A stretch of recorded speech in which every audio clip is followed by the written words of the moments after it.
हर्षदास शिरसाट यांनी मतदार यादीमध्ये फेरफार केला। अंबादास दानवेंचा संजय शिरसाट यांच्या मुलीवर गंभीर आरोप, शिरसाटांनी आरोप फेटाळले।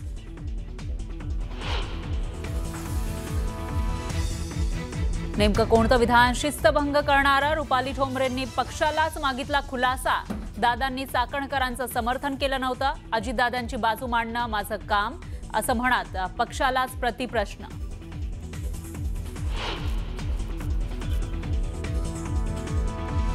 दहशतवाद्यांना पुलवामासारखा हल्ला करायचा होता, मात्र 2 दहशतवाद्यांच्या अटकेमुळे पुलवामासारखा प्लॅन उधळला।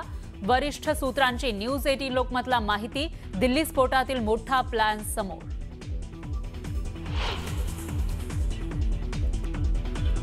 लग्न जुळेना म्हणून अकोल्यातील एका तरुणानं शरद पवारांना लिहिलं पत्र। एकटेपणा जाणवतो, पत्रातून तरुणानं मांडली व्यथा। तरुणाला लग्नासाठी मदत करण्याचे पवारांचे पदाधिकाऱ्यांना निर्देश। आणि नाशिकमध्ये मुख्यमंत्र्यांच्या हस्ते कुंभमेळ्याच्या 6000 कोटींच्या कामांचं भूमिपूजन। यंदाच्या कुंभमेळ्याला 5 पट अधिक भाविक येण्याचा अंदाज, मुख्यमंत्र्यांची माहिती।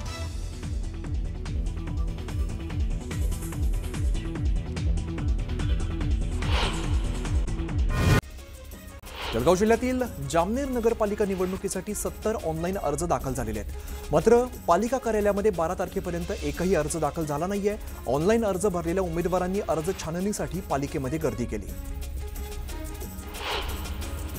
चंद्रपूरमध्ये जनविकास सेनेने चंद्रपूर महानगरपालिकेचे आयुक्त विद्या गायकवाडांना अपमानपत्र देत मनपातील भ्रष्ट अधिकाऱ्यांचा निषेध केलेला आहे। शहरातील बागला चौक ते राजीव गांधी अभियांत्रिकी महाविद्यालय या रस्ता दुभाजकाच्या कामातील गैरव्यवहार तसंच भ्रष्टाचाराच्या निषेधार्थ जनविकास सेना आक्रमक झाली आहे। भंडारा आणि गोंदिया जिल्ह्यामध्ये महायुती होणार नसून भाजप स्वबळावरती नगर परिषद आणि नगरपंचायतीच्या निवडणुका लढणार आहे, असं परिणय फुके यांनी सांगितलेलं आहे। निवडणुका स्पर्धा असून त्या जिंकण्यासाठी लढायच्या असतात, त्यात मैत्रीपूर्ण लढती होत नाहीत, असंही परिणय फुके म्हणाले। जळगावमध्ये नगर परिषदेच्या निवडणुकीची मतमोजणी होणाऱ्या इमारतीची अधिकाऱ्यांनी पाहणी केली। चोपडा नगर परिषदेच्या 15 प्रभागासाठी आणि लोकनियुक्त नगराध्यक्षासाठी मतमोजणी होणार आहे। सोलापूर जिल्ह्याचे माजी संपर्क प्रमुख शिवाजी सावंत यांचा भाजपमध्ये होणारा पक्षप्रवेश अचानक पुढे ढकलण्यात आलाय। त्यामुळे सोलापूर जिल्ह्यात तसंच राज्याच्या राजकीय वर्तुळात नव्या चर्चांना उधाण आलंय। सावंतवाडीत सीमा मटकर यांनी उभाटा शिवसेनेमध्ये प्रवेश केलाय। माजी खासदार विनायक राऊत, अरुण दुधवडकर यांच्या उपस्थितीमध्ये मटकर यांनी उभाटा सेनेमध्ये प्रवेश केला। यावेळेला सीमा मटकर यांना नगराध्यक्ष पदाची उमेदवारी देण्यात आली। नाशिकच्या चांदवड मतदारसंघाचे माजी आमदार शिरीष कोतवालांनी आज हजारो कार्यकर्त्यांसह गिरीश महाजनांच्या उपस्थितीत काँग्रेसमधून भाजपामध्ये प्रवेश केलाय। या प्रवेशाच्या वेळेला गिरीश महाजनांनी कोतवाल तुम्ही फक्त काँग्रेसमध्ये होता ना असा प्रश्न विचारून फिरकी घेतल्यामुळे सभागृहात एकच हशा पिकलाय।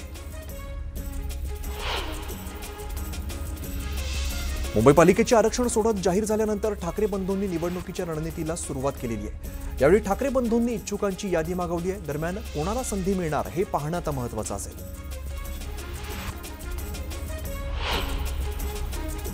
मावळमध्ये शिवसेनेच्या मेळाव्याचं आयोजन करण्यात आलेलं होतं। यावेळेला 7 उमेदवारांची यादी जाहीर करण्यात आली आहे। मेळाव्यामध्ये मावळ आणि पिंपरी चिंचवड या ठिकाणी शिवसैनिक मोठ्या संख्येने उपस्थित होते।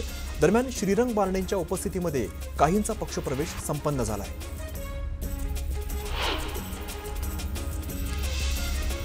कर्जतमध्ये राष्ट्रवादीमध्ये मोठ्या संख्येने पदाधिकाऱ्यांनी पक्षप्रवेश केलाय। प्रदेशाध्यक्ष सुनील तटकरे यांच्या उपस्थितीमध्ये पक्षप्रवेश सोहळा संपन्न झालाय। शिंदेच्या शिवसेनेला मोठा धक्का मानला जातोय। सोलापूर जिल्ह्यात ठाकरेंच्या शिवसेनेकडून अनेक इच्छुक उमेदवार असल्याची माहिती चंद्रकांत खैरेंनी दिली आहे। तर कुर्डुवाडी नगर परिषदेमध्ये 21 जागा लढवणार असंही त्यांनी सांगितलंय। जिल्हाप्रमुख सोडून गेले, मात्र संघटनेला कुठलाही धक्का लागला नसल्याचं अंबादास दानवेंनी म्हटलंय। जिल्हाप्रमुख भास्कर आंबेकरांनी शिवसेनेत प्रवेश केल्यामुळे त्यांनी पदाधिकाऱ्यांशी संवाद साधलाय। बुलढाण्यात आमदार धीरज लिगाडेंकडून आचारसंहितेचं उल्लंघन झालंय। बुलढाण्यातील जनसंपर्क कार्यालयावरती लावण्यात आलेले नेत्यांचे फलक अद्याप उतरवण्यात आलेले नाहीये। कोल्हापूर पाठोपाठ आता सांगलीत सुद्धा नगर परिषद निवडणुकीसाठी दोन्ही राष्ट्रवादी एकत्र आलेले आहेत. नाट्यमय घडामोडींनंतर राष्ट्रवादी शरद पवार गट आणि राष्ट्रवादी अजित पवार गटाने जत नगर परिषदेसाठी एकत्र लढणार असल्याचं जाहीर केलंय. मनमाडमध्ये शिवसेनेच्या इच्छुक उमेदवारांच्या मुलाखती घेण्यात आल्यात. मनमाड नांदगाव नगर परिषदेसाठी इच्छुकांच्या कोर कमिटीने मुलाखती घेतल्यात. दरम्यान कोणाला तिकीट मिळणार हे पाहणं आता महत्त्वाचं असेल. उल्हासनगर महापालिकेच्या निवडणुकीत सगळ्या जागा वंचित बहुजन आघाडी लढवणार आहे. या संदर्भाचा निर्णय वंचित बहुजन आघाडीच्या कार्यकर्ता मेळाव्यामध्ये जिल्हा प्रवक्ता सोनू पवार यांनी घेतलाय. उल्हासनगर महापालिकेमध्ये 20 पॅनल असून एकूण 78 नगरसेवक निवडून येणार आहेत. उद्धव ठाकरेंच्या शिवसेनेकडून इच्छुक असलेल्या उमेदवारांची बैठक संपन्न झाली. यावेळेला संपर्क प्रमुख जयंत दिंडे यांनी इच्छुकांची मतं जाणून घेतली. लोणावळ्यात भाजपाने प्रचाराचा नारळ फोडत अधिकृत प्रचाराला सुरुवात केली आहे. माजी राज्यमंत्री बाळा भेगडे यांच्या हस्ते राम मंदिरात या प्रचाराचा शुभारंभ झाला. यावेळेला अनेकांनी भाजपात प्रवेश केलाय. लोणावळा नगर परिषद निवडणुकीमध्ये महायुतीतले मतभेद आता उघडपणे दिसू लागलेत.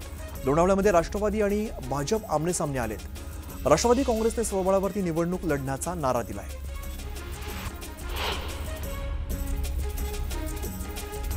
रायगड जिल्ह्यात नगरपालिकेसाठी अद्याप एकही उमेदवारी अर्ज दाखल झालेला नसल्याचं समोर आलंय. राजकीय पक्षांकडून अद्याप उमेदवारांची चाचपणी सुरू असल्याची चर्चा आहे. सोलापूरच्या मोहोळमध्ये नगर परिषदेच्या अल्पसंख्याक समाजाच्या उमेदवाराला धमकावलं जात असल्याचा आरोप रमेश कदम यांनी केलाय. तर अशी गुंडगिरी चालू देणार नसल्याचं म्हणत प्रत्युत्तर देण्याचा इशाराही त्यांनी दिलाय. सोलापूर पालिकेत वंचित बहुजन आघाडी अकोला पॅटर्न राबवणार आहे. आतिश मनसोडे यांनी याबाबत घोषणा केली आहे.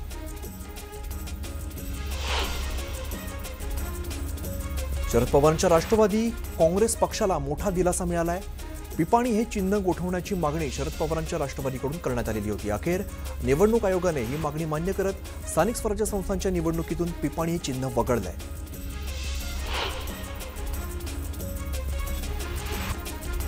टीएमसी निवडणुकीच्या पार्श्वभूमीवर शिंदेची शिवसेना कामाला लागली आहे. उपमुख्यमंत्री एकनाथ शिंदेंनी महत्त्वाची बैठक बोलावली आहे. मुंबईतील प्रमुख पदाधिकाऱ्यांना या बैठकीला बोलवण्यात आलेलं आहे. मुंबई पालिकेच्या निवडणुकीच्या रणनीती संदर्भात या बैठकीत चर्चा केली जाणार आहे.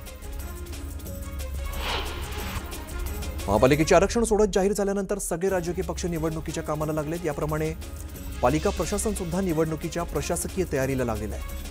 मतदान आणि मतमोजणी केंद्र तसंच मतदारांसाठी आवश्यक सोयीसुविधा उभारण्यासाठी पालिकेकडून प्रक्रिया सुरू करण्यात आलेली आहे. या सर्व सुविधांवरती कोट्यवधी रुपयांचा खर्च होणार आहे. सातारच्या मलकापुरात भाजपाला आव्हान देण्यासाठी राष्ट्रवादीने महाविकास आघाडीसह सर्व समविचारी पक्षांना एकत्रित येण्याचं आवाहन केलंय. त्यामुळे भाजपाचे जिल्हाध्यक्ष आमदार अतुल भोसले यांना होम पिचवर महायुतीलाच शिवसेना राष्ट्रवादी या घटक पक्षांनी आव्हान दिलेलं आहे. त्यामुळे महायुतीतच राजकारण रंगलंय. राष्ट्रवादी काँग्रेस अजित पवार पक्षाचे पुणे जिल्हाध्यक्ष प्रदीप गारटकर बंडाच्या पवित्र्यामध्ये आहेत. पक्षाने जर आमचं ऐकलं तर पक्षाने आमचा सन्मान ठेवला तर आम्ही घड्याळासोबत आहोत. पक्षाने आम्हाला विचारात घेतलं नाही तर आम्ही सुद्धा पक्षाला विचारात घेणार नाही असा इशारा प्रदीप गारटकर यांनी दिलाय.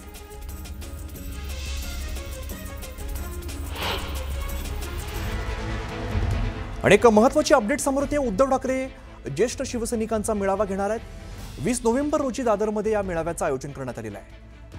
ज्येष्ठ शिवसैनिकांची पुन्हा मोड बांधली जाणार आहे. 800 ज्येष्ठ शिवसैनिकांना सन्मानपत्र देत गौरवण्यात येणार आहे.